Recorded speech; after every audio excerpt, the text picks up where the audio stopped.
Je vais vous dire quelque chose, hein. Il n'y a pas une journée qui passe sans qu'un chasseur de tête m'écrive pour me proposer un poste en comptabilité à Montréal.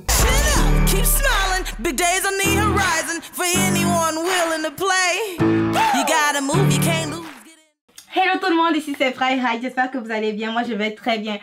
Aujourd'hui j'ai une invitée très spéciale. Elle a aussi une chaîne YouTube. Sa chaîne YouTube c'est Princesse Bamoun. Vous pouvez l'appeler Princesse. Vous pouvez déjà aller vous abonner sur sa chaîne. Il y a plein de choses très intéressantes.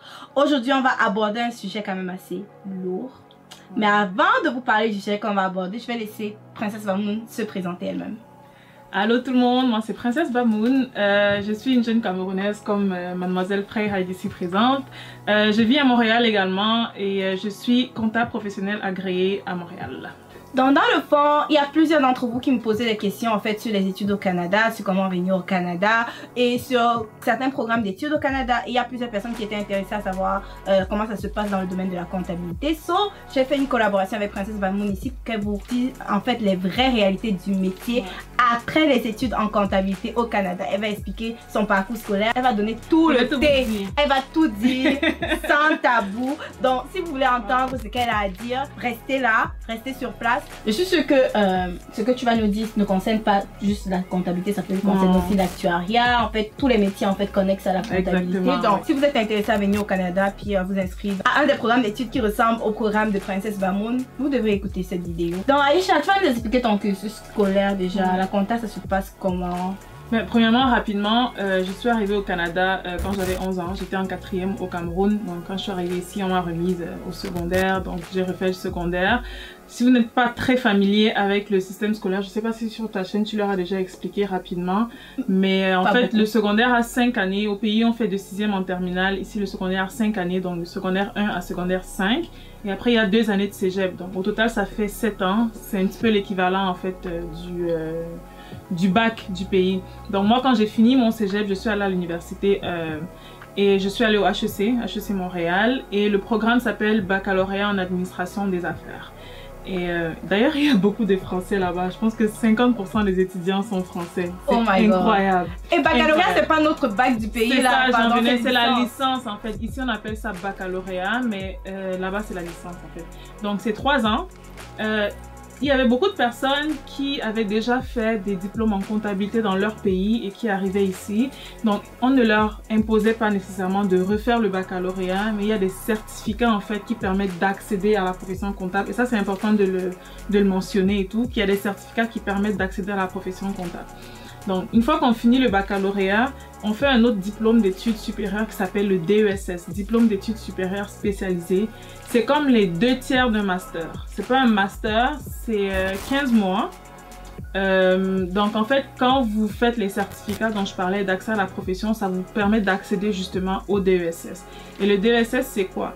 Tout à l'heure, je vous disais que le programme s'appelle baccalauréat en administration des affaires. Donc, je dirais que la première année et demie, on fait un peu de tout. On fait ressources humaines, marketing, etc.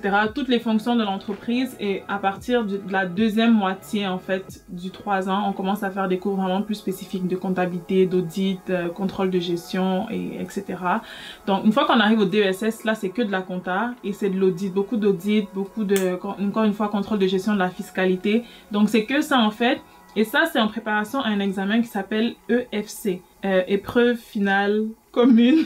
Elle a fini l'école depuis 2015. Excusez-moi, j'ai fait l'EFC en 2016. J'ai fait l'EFC en 2016. Donc ça fait longtemps, il faut comprendre. Oui, en fait, quand je l'ai fait, il venait de changer de nom. Avant, ça s'appelait EFU. Donc, c'était encore mêlé dans ma tête et tout. Donc, le DESS permet de faire cet examen-là. Donc, c'est une préparation. Et pendant les DESS, on fait un stage en entreprise. La majorité d'entre nous, ceux qui ont trouvé un stage. Et c'est là que ça devient compliqué, en fait. Parce que les difficultés ne commencent pas après l'école. Ça commence pendant l'école. Ah ouais, attends, c'est quel type de difficulté? Parce que tu dis les difficultés. Nous, on est là, on ne sait même pas de quoi tu parles. La première grosse difficulté, c'est trouver un stage. Trouver le stage, c'est pas à la fin des études qu'on le fait. Moi, j'ai postulé pour mon premier stage en 2e année.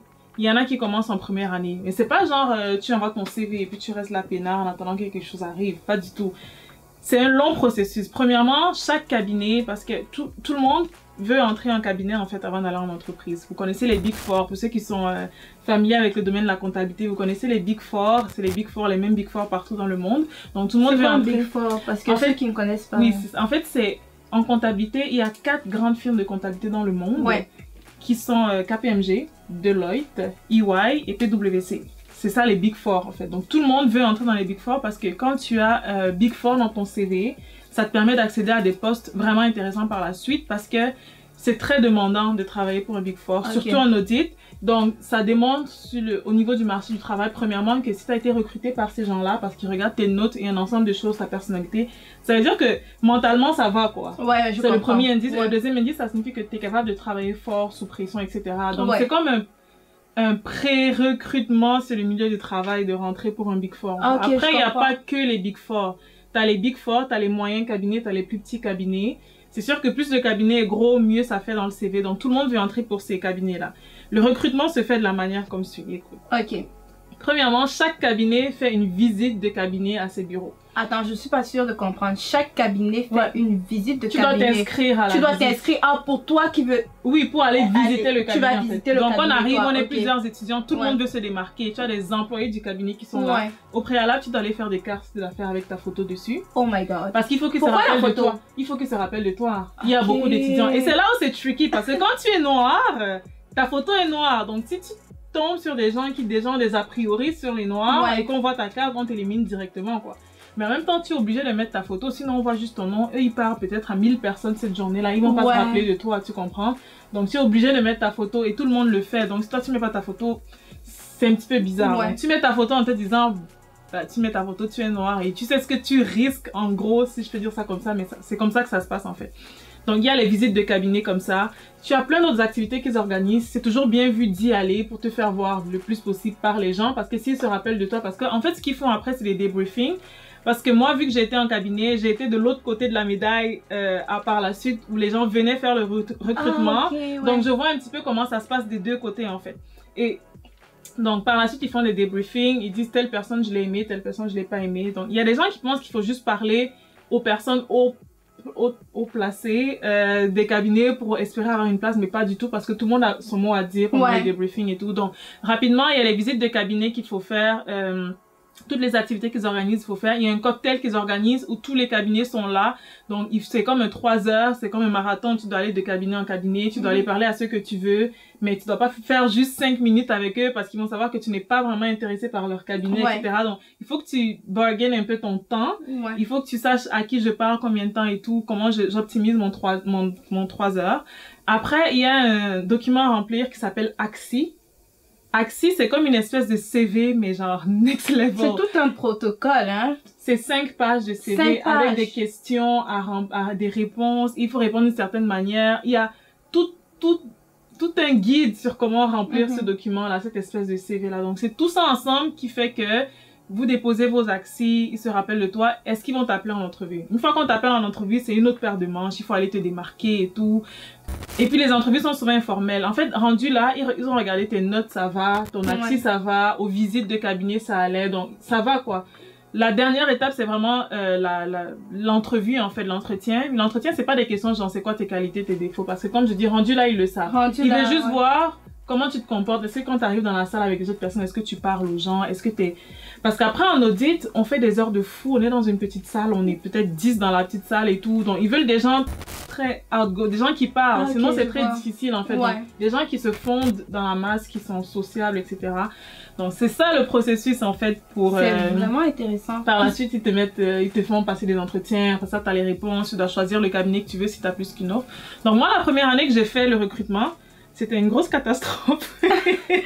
Attends, mais quand tu as fait le recrutement ou bien quand tu as cherché les stages? On dit faire le recrutement dans le sens chercher le stage. Ah, chercher le stage. La première année que j'ai fait, ouais, c'est ça. C'est le langage québécois. Faire le recrutement, oh my god. Excusez-nous. C'était une grosse catastrophe. Grosse catastrophe. Mon AXI, c'était vraiment de la merde. Je suis allée, je parlais pas, j'étais gênée et tout. Et j'ai été très déçue. J'ai eu 0 appel, 0 offre, rien du tout. Pourtant, j'avais vraiment de bonnes notes, tu vois. Comme quoi, c'est pas juste les notes qui comptent, quoi.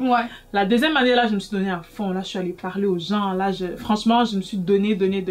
Et j'ai eu une place dans un des Big Four. Je vais pas nommer lequel. Dans un des Big Four? Ouais. Oh my God. Je vais pas nommer lequel. Merci. Et j'étais extrêmement contente. Et j'étais en deuxième année, c'était pour commencer 1 an et demi après. Donc, on réserve les places vraiment tôt quand même. Donc, plus tu attends, plus c'est difficile de trouver une place. Et c'est ce que je trouve difficile parce que quand les gens viennent d'ailleurs, par exemple, pour étudier et qui rentrent et qui sont directement au DESS, comme j'expliquais, c'est que le 3/4 des places ont déjà été remplies depuis le bac quand les gens comme nous avons fait le recrutement. C'est plus difficile. C'est plus difficile. C'est pas impossible. C'est pas impossible. Surtout le marché en ce moment a vraiment... Je vais vous dire quelque chose, hein. Il n'y a pas une journée qui passe sans qu'un chasseur de tête m'écrive pour me proposer un poste en comptabilité à Montréal. Le marché en ce moment, c'est incroyable, incroyable, mais il y a de l'emploi, mes amis, il y a de l'emploi.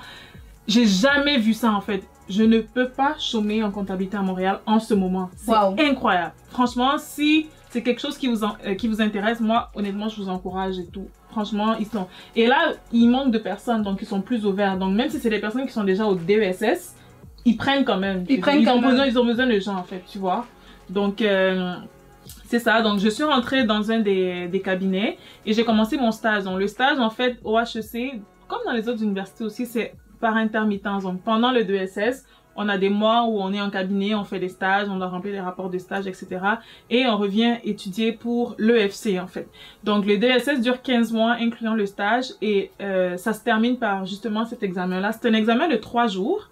La première journée 4 heures, deuxième journée 5 heures, troisième journée 4 heures. C'est un examen quand même assez complexe qui nécessite... Je sais qu'on a quitté le cabinet au mois d'avril, fin avril, et l'examen était en septembre. Tout l'été, on étudie à temps plein. C'est comme une religion. C'est vraiment un examen qui nécessite beaucoup d'études. Donc, 4-5 mois à temps plein. Ça, c'est pour avoir l'examen de l'ordre, pour être expert comptable. C'est ça. Mais on ne dit pas expert comptable ici. Ici, on dit CPA. Comptable professionnel agréé. C'est l'équivalent d'expert comptable. Mais ici, le terme expert comptable a été aboli. Ça se dit pas. Je vois. Pour être CPA. Donc, pour être CPA, les requis sont de passer cet examen-là. Donc, ça nécessite d'avoir fini le DESS et d'avoir fait 2 années en stage. Une fois que vous avez fait ça, vous avez votre titre CPA et par la suite, je vous dis, c'est des opportunités incroyables qui s'offrent à vous, incroyables. La grosse difficulté, je vais vous dire, je pense que ça a changé maintenant. Moi, j'ai commencé mon stage en 2016 et j'ai fait le recrutement, comment tu disais? J'ai cherché... T'as fait ta recherche de stage. J'ai fait ma recherche de stage en 2014, fin 2014, pour commencer en janvier 2016, donc 1 an et quelques mois après. Et j'ai été la seule noire de toutes les universités francophones. Mais il y a beaucoup de noirs en comptabilité en plus. De toutes les universités francophones à être prises dans mon Big Four où j'étais, dont je tairai le nom. Université francophone confondue, de ma cohorte, j'étais la seule. Il y avait d'autres noirs après, peut-être dans les universités anglophones, d'autres noirs qui étaient là avant moi. Mais de ma cohorte, j'étais la seule noire. Je sais pas si c'est un hasard, un concours de circonstances et tout, parce que je vais vous dire quelque chose. J'ai beaucoup d'amis noirs avec qui j'ai fréquenté au HEC. Et au moment d'aller faire le recrutement, ils ne savent pas s'y prendre. Ou dans les RACSI, ils écrivent des choses du genre « j'ai quitté mon pays » et tout. On s'en fout. Ce qu'ils veulent voir, non c'est vrai, on s'en fout. Ce qu'ils veulent voir, c'est est-ce que tu es intégré au Québec et est-ce que tu vas fitter avec le reste des personnes. Ils s'en foutent que tu es venu ici et que tu as souffert. Ils s'en foutent de ton capacité d'intégration et tout. Ils veulent savoir est-ce que maintenant, à l'heure où on parle, tu es intégré. Donc, c'est facile de dire, oh, ils sont racistes, oh, ils sont si, mais honnêtement, ils cherchent un certain type de personnes. Et pour avoir travaillé en cabinet avec des personnes un peu spéciales, ça vaut quand même la peine de faire ce tri. Donc, tout dépend de la manière dont on se présente en fait, parce que j'étais pas moins noire que mes autres amis qui n'ont pas eu, mais je me suis présentée de manière différente. Par exemple, il y a une émission qui s'appelle Occupation Double ici. Ouais, on connaît Occupation Double. J'ai parlé d'Occupation Double à mon entretien d'embauche pour le cabinet en fait. Avec le boss, on parlait de tout et de rien parce que comme je vous disais, c'est pas des questions formelles, etc. C'est des trucs informels.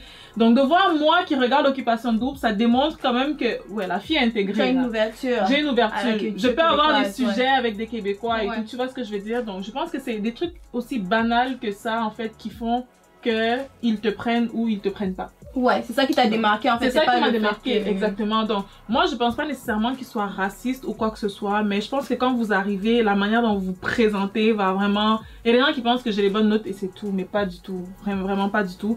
J'ai des personnes qui avaient des amis noirs, qui avaient de meilleures notes que moi, mais qui n'ont pas eu de stage. Justement, je connais plusieurs personnes en fait qui ont de très bonnes notes, de très bons bulletins, mais pour trouver des stages, c'est pas si facile que ça. Non, franchement, il faut être ouvert, il faut arriver. Premièrement, il faut bien présenter, ok? La belle coiffure là, j'ai une fille qui m'arrive avec des locks bleus. Ça s'est passé au moment où j'étais de l'autre côté là. Je l'ai prise à part, je la connaissais pas. Hein. Je lui ai dit, ma chérie, ne fais plus jamais ça. Cette année, oublie ton stage dans ce cabinet parce que c'est sûr que tu es flaguée avec un gros X en fait. Tu n'arrives pas avec des locks bleus. Malheureusement, il faut se conformer. Il faut essayer de se conformer le plus possible. Tu pourras faire tes coiffures comme tu veux après, une fois que tu seras dedans, ok? Mais au moment du recrutement, c'est pas le moment d'essayer d'arriver en gros pagne. Je m'excuse de dire ça comme ça, mais c'est la réalité. C'est pas le moment d'arriver en gros pagne. On sait que t'es africain, ça paraît sur toi. C'est pas le moment, donc je suis arrivée vraiment en blanc-noir avec ma perruque. Séphira. Placement de produit, oh my god. C'est tellement pas subtil. Donc dans le fond, il faut se conformer aux règles en fait de la maison où tu vas, parce que sinon... Sinon, pourquoi ils vont te prendre? Mets-toi à leur place. Comme je vous dis encore une fois, c'est des heures de fou qu'on fait quand on travaille et tout. Donc, on veut être avec des personnes avec qui on va s'entendre, des personnes avec qui ça va être le fun, comme ils disent et tout. Donc, c'est vraiment important. Mais je vous dirais quand même que je l'ai pas eu facile dans ce cabinet-là. Honnêtement, je n'ai pas fait un seul ami. Je n'ai pas un seul ami. Il y a combien de personnes, en fait, combien d'employés, en fait, qui sont là dans le cadre d'un stage, comme toi? On était 150 ou 100. C'est quand même beaucoup, hein? Oui, bien sûr. Ça, et dans 150 personnes, il y a personne avec qui non seulement il y a personne avec qui j'ai des affinités, mais il y a peut-être une fille, mais elle a quitté à un moment donné. Il y a une avec qui je m'entendais bien. Mais c'est des gens avec qui je suis allée à l'université, en fait. En plus, tu les connaissais depuis l'université? On se connaissait depuis l'université, on a fait des travaux d'équipe ensemble. En fait, c'est des gens... Je veux pas mal parler des gens, mais je vous dis, honnêtement, là, on parle clairement. Je vous dis ma réalité.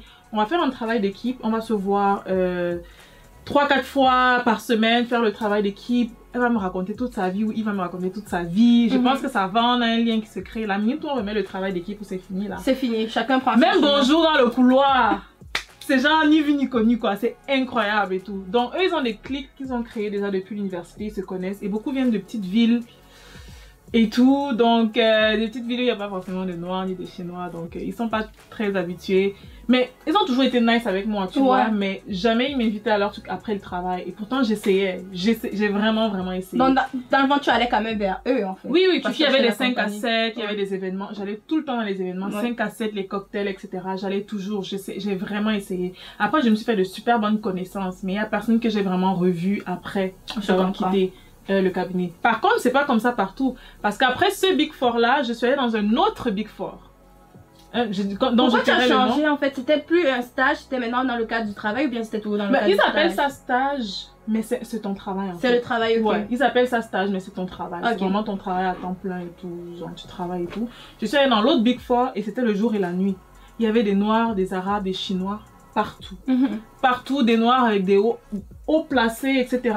Et ce que j'ai beaucoup aimé sur ce Big Four là par contre, c'est que c'était un cabinet où ils prenaient des gens, par exemple, qui ont étudié en comptabilité dans leur pays, qui arrivent ici, qui n'ont pas encore fait leurs études pour avoir le titre CPA, mais qui déjà travaillent là, tu vois. Ok, je vois. Donc, ils n'ont même pas eu besoin encore de faire leurs études, mais ils sont déjà embauchés par la firme, en fait. Et j'ai vraiment aimé ça. J'ai trouvé ça vraiment super. Il y avait vraiment de tout. Tu avais les gens qui venaient du Maroc, qui étaient comptables chez eux, qui doivent arriver ici, refaire l'école. Ils n'ont pas encore nécessairement le temps de le faire parce que c'est des gens qui ont des familles, etc. Mais ils sont capables de travailler déjà ça par contre c'est cool. Donc la réalité que j'ai vécue dans le premier Big Four était complètement l'opposé de ce que j'ai vécu dans le deuxième Big Four, et c'est pour ça que je vous dis franchement en ce moment c'est le moment de venir, c'est le moment d'être en comptabilité ici parce qu'il y a beaucoup d'opportunités, que vous soyez blanc, noir, rouge, jaune. Franchement je pense, et même le premier cabinet où j'étais, au moment où je partais, il y avait des initiatives en place justement pour embaucher plus de personnes de couleur, etc. Ils avaient des programmes, ils posaient des questions en fait pour savoir comment ils peuvent améliorer cet aspect-là de leur cabinet. Donc non, franchement, au début c'était difficile. Et comme je dis, c'est pas toujours facile d'être dans un cabinet où tu n'as pas vraiment d'amis. Dans les 5 à 7, tu parles et tout, mais tu n'as pas l'impression de fit in. Et moi, je me considère comme une personne vraiment sociable quand même. Là. Je suis outgoing, je vais vers les gens. Et même là, c'était chaud. Et c'est des gens que je connaissais depuis et tout. Mais ça, c'est mon expérience. Après, ça peut être différent pour chacun. Si j'étais allée dans le deuxième Big Four tout de suite, sans être passée par le premier, mon expérience aurait été complètement différente. Ouais, je comprends. Et de ton expérience, est-ce que quelqu'un peut rester en France puis déjà demander de faire la demande de stage à partir de la France pour pouvoir venir ici puis commencer directement son stage? Moi, dans le deuxième cabinet, je travaille avec un Français qui venait de France directement. Et je connais d'autres personnes comme ça qui venaient, honnêtement, oui, dans un autre Big Four aussi, dont je tairai le nom également, qui venaient de France directement, qui a été embauché. Par contre, le problème avec ça, c'est que vu que t'as besoin de ce travail-là pour avoir tes papiers avec ton statut, tu es comme coincé avec eux. Genre, si tu n'aimes pas l'environnement de travail, c'est chaud quoi pour tes papiers parce que tu dois avoir ce travail-là pour tes papiers et tout. Donc, c'est le seul inconvénient que je vois. Mais non, c'est très, très, très possible. J'ai vu beaucoup de gens. La demande est là. Je veux dire, les entreprises ont besoin de gens. Princesse Bamoun, j'ai beaucoup appris aujourd'hui, même comme je n'ai pas tout compris parce que je suis pas du métier, mais je suis sûre que ceux qui sont du métier vont vraiment comprendre. De toute manière, là, si vous vous abonnez à ma chaîne, vous pouvez toujours m'envoyer un message, un commentaire si vous avez des questions. Ça va me faire plaisir, franchement, de vous répondre. Mais je réponds, je sais que se sont abonnés. Hein. Arrête, on fait pas ça. Non, je rigole. Elle rigole. C'est la blague. Puis, ouais, c'est ça. Tu as quand même réussi, hein. Regarde, tu as moins de 25 ans. J'ai 25 ans. Tu as 25 ans, tu as fini l'école en 2016. 1994.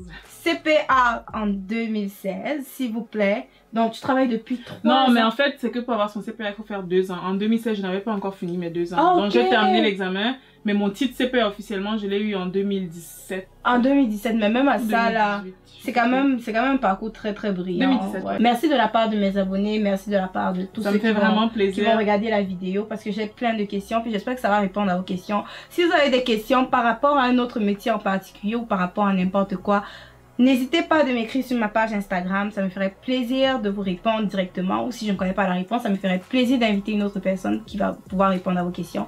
Donc c'était un peu ça. Est-ce que tu as un mot de fin, Princesse Bamoun, avant merci beaucoup d'avoir écouté la vidéo. Merci de m'avoir invité sur ta chaîne. C'est très apprécié et j'espère que vous vous portez bien. Encore une fois, si vous avez des questions, n'hésitez pas.